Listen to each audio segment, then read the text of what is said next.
Alright, try a start up here. Let's take a look at the oil.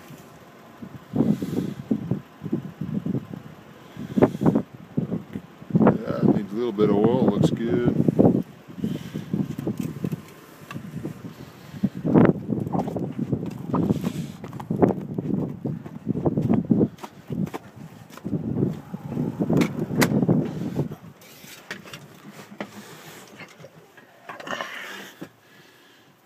Use a nail starter, don't have a key.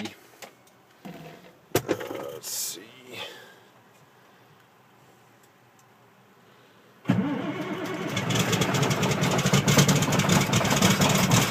Motor's a little cold. There she goes with our oil pressure. Oh, it's about 65 pounds.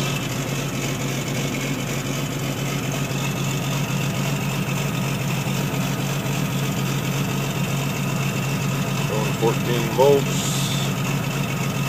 warm up idle, 900 RPMs. Motor's been sitting a while, a little bit of smoke. That's clearing right up.